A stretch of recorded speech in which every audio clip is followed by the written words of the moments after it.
because it talks about getting in the weeds. Yeah. So there's a story in there, and I don't need to. It's an hour podcast, forever, and that podcasts are great. It's called Founders. So the Daniel Ludwig, I think, which at like I don't know if it was like kind of during like World War II, that era, he was like one of the richest guys in the world, but very kind of very on the down low and whatnot, stayed out of the limelight, but.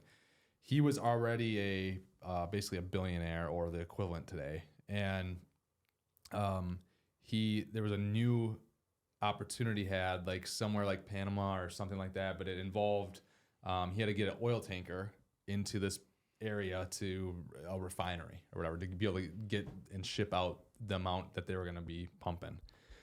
Well, he took it upon himself in this little boat that he flew down there. Again, he's a billionaire already. Flew down there. He bought a string and a bolt and a nut and put that string on there. Every 6 feet, tied a knot. Right. So now he went and took the topography. Is that how you say it? Topography maps of the depth of the waters, and he went to check that it was right to make sure the ships were going to get in and out. So he spent like 2 days just going around to check the depths, and it worked out. He ended up doing it. He then flew back to New York and gave the green light on the deal. It's like that. That shows like what you're talking about. You're talking about trenches, and so like that's why. Then there's also another one on Founders that I just listened to. Have you listened to the Raising Cane's guy? Yes, that's another one, right? So he's talking about the chicken finger business or whatever. Whatever. Chicken finger dream. Chicken finger dream, chicken tender dream, whatever it is, and like, but again, trenches. You talk about the Citadel guy, Ken Griffin, trenches.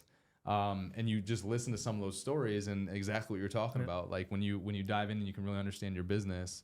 I ordered that hardball book that he mentioned in, which one was that? He's mentioned it a couple times, I think, but so I learned, that's where I learned a lot. Cause again, as you grow with employees, you already have done all those positions and everything. And I think part of it is just like when you have employees and you know what's to be expected and like how you want things done.